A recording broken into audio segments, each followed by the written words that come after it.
হে ত্রিদেব, আপনারা আমাকে বিজয়ী ঘোষণা করেছেন, আমি আপনাদের কাছে কৃতজ্ঞ।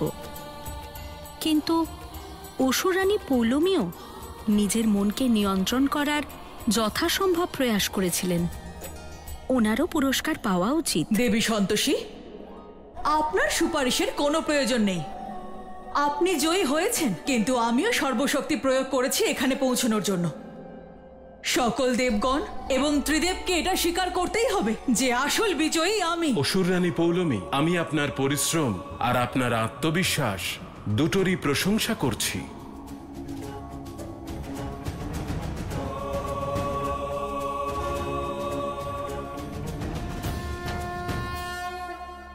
আমরা ত্রিদেব আপনার পরিশ্রমের দ্বারা প্রভাবিত হয়েছি, তাই আমরা দেবলোকে আপনাকে স্থান দেওয়ার সিদ্ধান্ত নিয়েছি।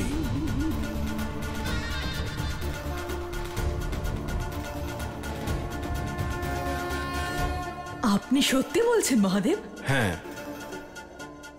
আপনি স্বর্গলোকে ফিরে আসুন আর ইন্দ্রাণীর পদ গ্রহণ করুন।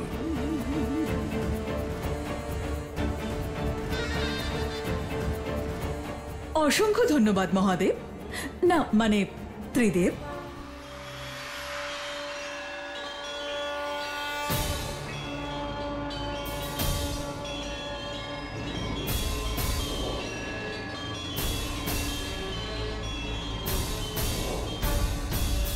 আরে কেন করতে যাবে ও এসব? রিঙ্কি তোর হবু বউ। আরে ভদ্রলোকেদের গায়ে কাদা ছেটানোতেই সমাজের নিয়ম, কিন্তু আমি তো দেবেশের মতন ভদ্র ছেলে কোথাও দেখিনি। দেখুন বাবা, আমি চুপ করে আছি তার মানে এটা নয় যে আমি ভুল। ইনি তো নিজের মর্জি মতো কাজ করলেন, এবার আমিও আমার মনের কথা শুনব। এই সম্পর্কটা নিয়ে ভাবার জন্য আমার আরেকটু সময় চাই।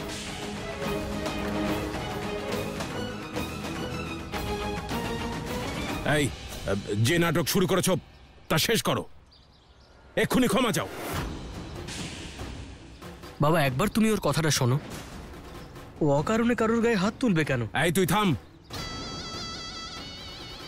নিজেকে তো একেবারে বউয়ের আঁচলে বেঁধে ফেলেছিস সব সম্পর্ক ভুলে গিয়ে। এখন চুপ করে দাঁড়িয়ে থাক। বাবা দেবেশ, তোমার সঙ্গে যা কিছু হয়েছে তার জন্য আমি ক্ষমা চাইছি। আরে আপনি কেন বাবা? তোমাকে কথা দিচ্ছি যে এর শাস্তি ও অবশ্যই পাবে।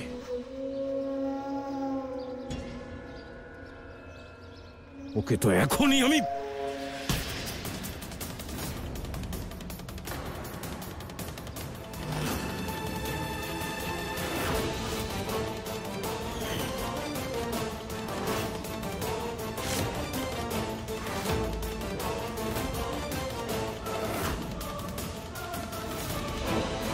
কি করছো? বাপ ছেলে মিলে কুরুক্ষেত্র বাঁধাবে নাকি? সরে যাও ইন্দ্র, সরে যা। শোনো না, আনন্দের দিনে কেন তুমি সবার সামনে এইরকম করছো? হ্যাঁ, আমি ঝামেলা করছি? ঝামেলা করছে তোমার ছেলে আর বৌমা।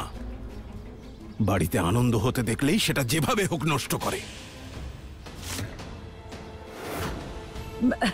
আচ্ছা, আমি ওকে বুঝিয়ে বলছি। তুমি রাগ করো না। শুনে রাখো সাথী, আজ থেকে তুমি দেবেশকে আর একটাও কথা বলবে না। ও আমাদের বাড়ির হবু জামাই। কিন্তু মা, রিঙ্কি দিদির জীবন। রিঙ্কি দিদির জীবনের সিদ্ধান্ত রিঙ্কি দিদির বাবা নিয়েছেন তো। এই ব্যাপারে একটাও কথা বলবে না। কিন্তু মা, আপনি তো সব জানেন, তাও কেন এরকম? আমি তোমাকে বললাম তো, আজকের পর থেকে তুমি দেবেশকে আর কিচ্ছু বলবে না। তোমাকে আমার দিব্যি।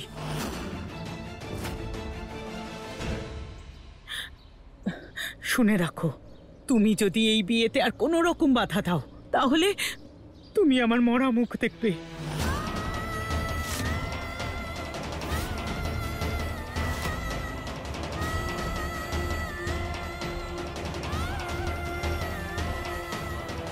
সাথী, মা ঠিক বলছেন, এই সময় বিয়ে আটকানো ঠিক হবে না। দিদি, যা ঘটেছে তার জন্য ক্ষমা করে দিন।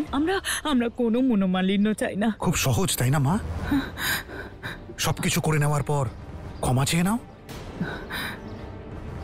তুমিই বলো কি শাস্তি দেব ওকে। ও তোমার অপরাধী। বাবা, নারীদের আমি সম্মান করি, সেই জন্য শাস্তি নয়, শুধু ক্ষমা চাইলেই হবে। এই তোমার এই নাটক বন্ধ করো। হিসেব মতো তোমার ক্ষমা চাওয়া উচিত। আচ্ছা, আর সেটা কেন? এত জঘন্য আরোপ এনেছে আমার উপরে, ক্ষমা তো সাথীকে চাইতেই হবে। বাবা, যতক্ষণ না সাথী আমার এবং আমার পরিবারের কাছে ক্ষমা না চায়, আমি এই বিয়েটা করব না।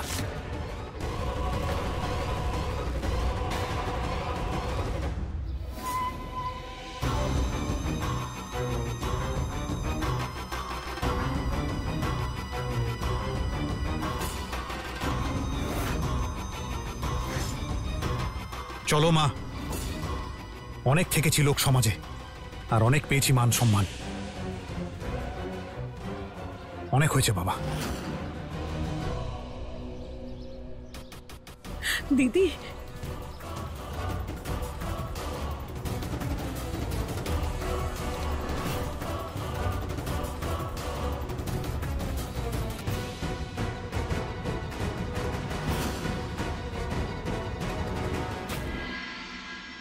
এসো, এখানে এসো।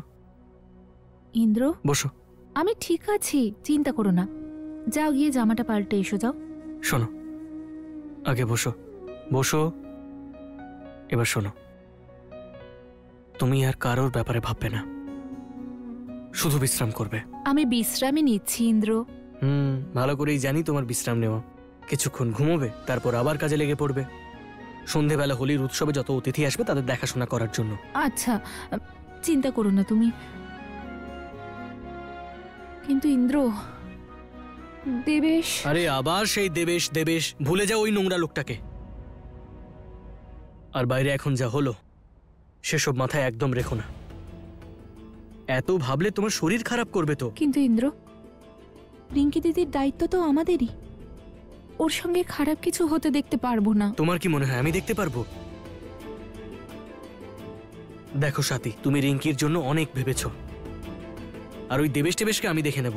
তুমি সেসব নিয়ে চিন্তা করো না, তুমি শুধু নিজের শরীরের খেয়াল রেখো। যাও, এবার বিশ্রাম নাও। ইন্দ্র, দেবেশের যে রূপটা আমি দেখেছি সেটা আর অন্য কেউ দেখেনি। ওই রাক্ষসটাকে আমি হাড়ে হাড়ে চিনি, তাই চিন্তা হচ্ছে। আবার কি হলো সাথী? কি ভাবছো? দেবেশের বিনাশ নিশ্চয়ই হবে।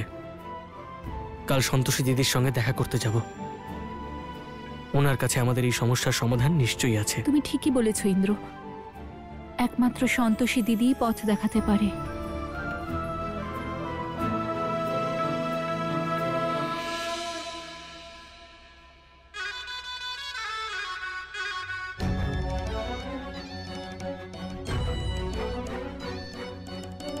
দেবী পৌলমীর জয় হোক, দেবী পৌলমীর জয় হোক।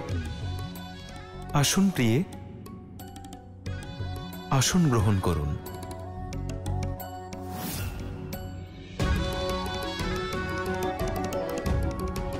আপনাকে এখানে দেখে অত্যন্ত আনন্দিত হয়েছি আমি প্রিয়ে।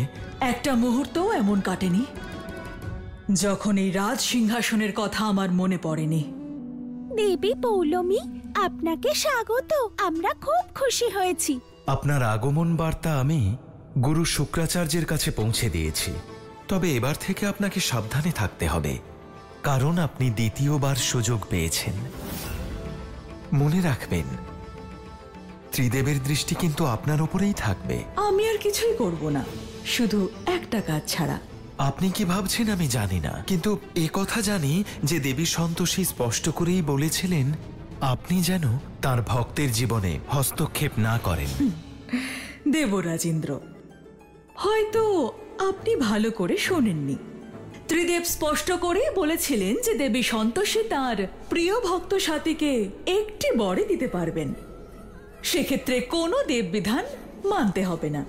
আমায় কেবল সাথীকে যে বর উনি দেবেন সেটা বিফল করে দিতে হবে। যদি আমি সেই বর বিফল করতে পারি, তাহলে স্বাতীর দুঃখ কোনোদিন দূর হবে না। আর এটাই হবে দেবী সন্তোষীর সব থেকে বড় পরাজয়। দেবর্ষি, এখন সময় হয়েছে, এবার আমাকে স্বাতীর কষ্ট নিবারণ করতে হবে আর তাকে ভবিষ্যৎ সম্পর্কে জানাতে হবে। নারায়ণ নারায়ণ। অবশ্যই মাতা। সত্যি বলতে মাতা, আজ আমি অত্যন্ত প্রসন্ন, কারণ আজ সত্যের, শুভর অর্থাৎ আপনার বিজয় হয়েছে মাতা। আজ সমগ্র সংসারে প্রমাণ হয়ে গেছে যে যার হৃদয়ে সন্তোষ আছে, যে সত্যের পথে চলে, মাতা সন্তোষী সর্বদা তার পাশে থাকেন। সত্য বলেছেন দেবর্ষি। আমার ভক্তের ভক্তির দ্বারা প্রাপ্ত শক্তি আমাকে এই সুযোগ দিয়েছে আর আমাকে জয়ী করেছে। হ্যাঁ মাতা, কিন্তু মাতা, আমার মনে একটা প্রশ্ন জেগেছে। অসুর রানী পৌলমী দেবলোকে ফিরে এসেছেন, কিন্তু মাতা, এই পরীক্ষার মাধ্যমে কি উনি কোনো শিক্ষা নিলেন? ওনার ব্যবহারে কি কোনো পরিবর্তন আসবে? তা সম্ভব নয় দেবর্ষি, কিন্তু মহাদেবের দেওয়া এই সুযোগের উদ্দেশ্য এটাই যে উনি যেন আত্মচিন্তন করেন এবং নিজের গুণগুলি পুনর্বিচার করেন। সেই জন্যই আমাদের দুজনকে একসঙ্গে এতটা সময় কাটাতে দেওয়া হয়েছিল, যাতে আমরা একে অপরকে জানতে পারি আর পরস্পরের ভালো দিকগুলো চিনতে পারি। আর মাতা, আপনার শুভ শক্তির প্রভাব যেন অসুর রানী পৌলমীর উপর পড়ে, তাই না মাতা? মাতা, দেবাদিদেব মহাদেবের লীলা অপরিসীম মাতা, অপরিসীম। সত্য বলেছেন দেবর্ষি। মহাদেবের নেওয়া এই পরীক্ষার মধ্যে অসংখ্য রহস্য আছে, যা সময় এলেই জানা যাবে। সঠিক মাতা। মাতা, ভক্ত স্বাতীর জীবনের পরবর্তী ধাপ কি হবে? দেবর্ষি, স্বাতীর জীবন এক নতুন পথে এগোতে চলেছে, আর সেই পথে চলার জন্য ওর মানসিকভাবে প্রস্তুত হওয়া অত্যন্ত আবশ্যক।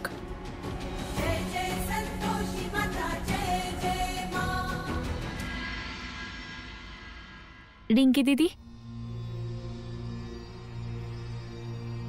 কেমন আছো তুমি? কাল ওই দেবেশ, তোমার কিছু মনে পড়ছে? হে, আবার আমার মাথাটা খারাপ করো না তো। সকাল সন্ধে খালি আমার পিছনেই পড়ে থাকো। এদিকে তোমার হাজারটা প্রশ্ন, ওদিকে দেবেশ আমার ফোন তুলছে না। জানি না কি হয়েছে। আমি তোকে বলছি দেবেশ কেন তোর ফোন তুলছে না। রিঙ্কি, তুই জানিস না, কিন্তু কালকে এই স্বাতী দেবেশের সঙ্গে খুব খারাপ ব্যবহার করেছে। দেবেশকে যা নয় তাই বলেছে আর এই বাড়ি ছেড়ে চলে যেতে বাধ্য করেছে। বিষয়টা এমন জায়গায় পৌঁছেছে যে তোর আর দেবেশের বিয়েটাও ভেঙে যেতে পারে।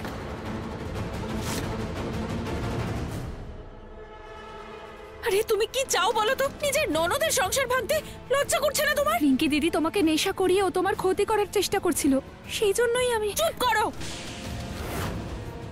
তুমি যদি তোমার নাটক বন্ধ না করো, তাহলে আমি সেইটা করব যেটা তুমি ভাবতেও পারছো না। নিজে কি করে বেরিয়েছো কে জানে? এতদিন বাড়ির বাইরে ছিল আর দেবেশকে স্বামী মানতে তো। আরে নিজের ভালোই করতে পারোনি আর আমার ভালোর কথা ভাবছো? রিঙ্কি দিদি, এসব কি বলছো তুমি? আমি এসব বলতে চাইনি, কিন্তু তুমি না বাধ্য করছো আমাকে এসব বলতে। ছোটদা ভাইয়ের সঙ্গে দেবেশকেও বশ করতে চাইছো তুমি।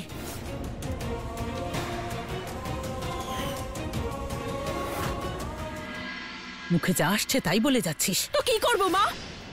আমার সংসার শুরু হওয়ার আগেই সেটা ভেঙে ফেলতে চাইছে। আমি কি চুপ করে থাকবো? সবাই জানি এতদিন ও নিজে বাড়ির বাইরে ছিল আর দেবেশকে দোষ দিচ্ছে। তাহলে ও কি চরিত্রহীন? এই রিঙ্কি, ওই দেবেশের প্রেমে তুই এতটা পাগল হয়ে গেছিস যে সম্পর্কের কোনো মান সম্মান নেই তোর কাছে। মা, আমার কথা গায়ে লাগবে, কিন্তু আমার বলা প্রত্যেকটা কথা সত্যি। সব তছনছ করে দিচ্ছে মেয়েটা। চুপ কর, না হলে তোকে আমি মেরে। মা, না, শান্ত হন।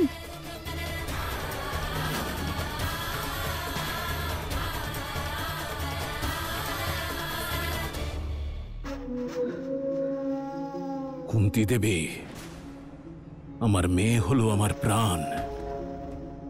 যদি আর কখনো ওর গায়ে হাত তোলার চেষ্টা করো, তোমার হাত আমি ভেঙে গুঁড়িয়ে দেব।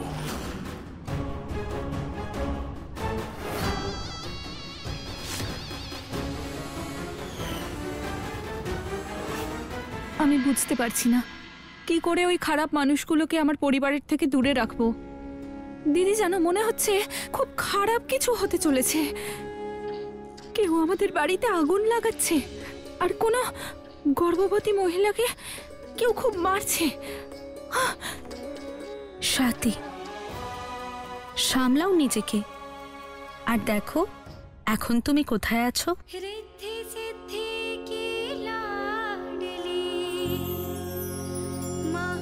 আমার সন্তোষী মায়ের চরণে, ওনার গৃহে। তাহলে এটা নিশ্চিত যে তুমি যতটা কষ্ট পাচ্ছ তার থেকে বেশি তোমার সন্তোষী মা কষ্ট পাচ্ছেন। এক সন্তানের থেকে বেশি চিন্তা তার মায়ের থাকে। যে আভাস তুমি পাচ্ছ তা তোমার সন্তোষী মা নিশ্চয়ই জানেন, তাই না? তাহলে নিজের মনকে বিচলিত কেন করছো? জীবনে কঠিন সময় সবারই আসে, তাই আমাদের শরীর আর মন উভয়কেই তার জন্য প্রস্তুত রাখতে হয়। দুশ্চিন্তা না করে তুমি নিজের খেয়াল রাখো। আমি নিজের খেয়াল তো রাখবো দিদি, কিন্তু সবার আগে বাড়িতে সবকিছু ঠিক হয়ে যাক। আর এই যে ভয়ঙ্কর এক দৃশ্য আমি দেখতে পাচ্ছি বারবার, সেটা থেমে যাক। মানে তুমি ভবিষ্যতে ঘটতে চলা কোনো বিপদের আভাস পাচ্ছ? হ্যাঁ, আভাসই হবে হয়তো, কারণ এটা তো ভ্রম হতে পারে না, তাই না? এ তোমার ভ্রম নয়।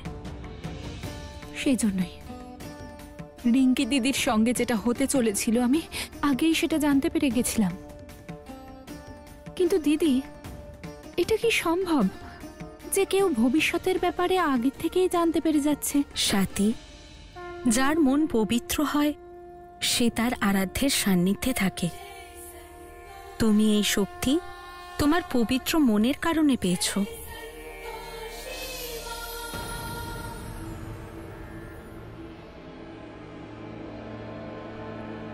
কিন্তু দিদি, আমি এখনো সম্পূর্ণ সত্যিটা জানতে পারিনি।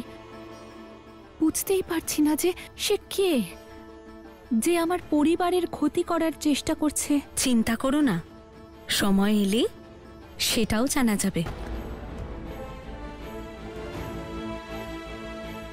স্বাতী,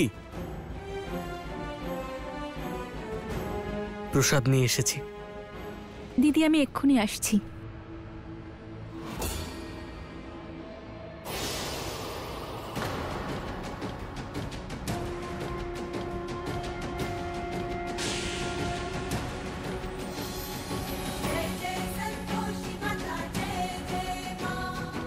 স্বাতী,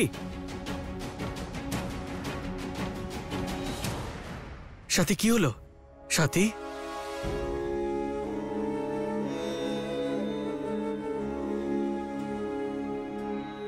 স্বাতী,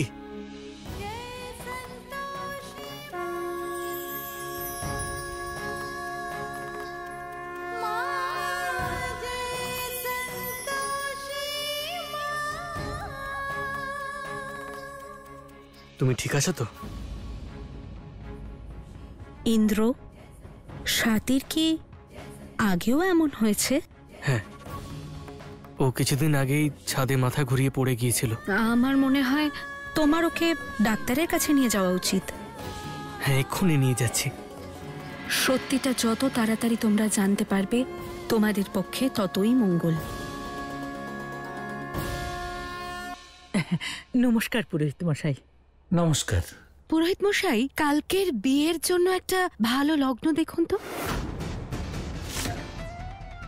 লগ্ন? দাদা, বিয়ের লগ্নের এত তাড়াহুড়ো কিসের? আমার তো মনে হয় দাদা যে যেমনটা স্বাতী আর ইন্দ্র বলছিল, দেবেশের ব্যাপারে একটু খোঁজ খবর নেওয়ার পর ব্যবস্থা করা যাবে। আমি জানি তোর মাথায় গোবর ভরা, তাই তুই ওদের কথায় নাচছিস, কিন্তু আমার মাথায় গোবর নেই। তুমি যাও, জল খাবারের ব্যবস্থা করো ওনার জন্য। ঠাকুরমশাই, লায়লা একদম ঠিক বলেছে। এমন একটা ভালো দিন দেখে দিন যাতে আমি আমার মেয়ের বিয়েটা সমস্ত বিধি নিয়ম মেনেই দিতে পারি, আর রিঙ্কি এবং দেবেশের সম্পর্ক চিরকাল অটুট থাকে।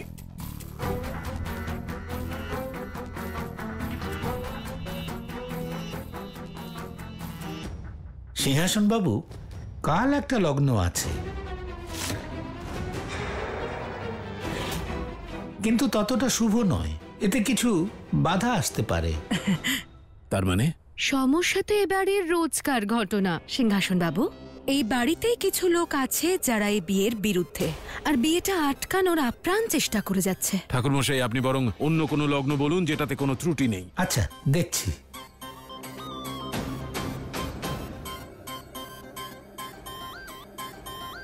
পরবর্তী লগ্ন 4 দিন পরে, যেটা অত্যন্ত শুভ। আরে বাহ, এটা তো বেশ ভালোই হলো।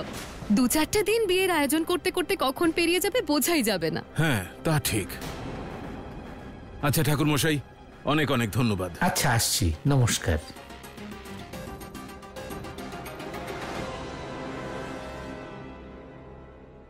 এই যে শোনো, এবার তুমিও বিয়ের প্রস্তুতি শুরু করো, আর তোমার ওই আদরের ছোট বৌমার কথায় নেচো না। যখনই মুখ খোলে তখনই উল্টোপাল্টা কথা বলে।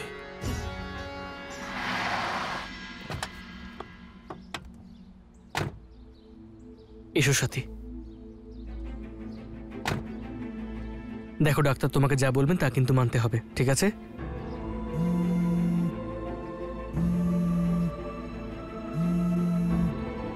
ইন্দ্র, মা ফোন করেছেন। হ্যালো, হ্যাঁ মা, কি হয়েছে? সব ঠিক আছে তো? সাথী, ওই ইন্দ্রর বাবা রিঙ্কির বিয়ের তারিখ ঠিক করে ফেলেছেন। 4 দিন পরেই ওর বিয়ে। কি?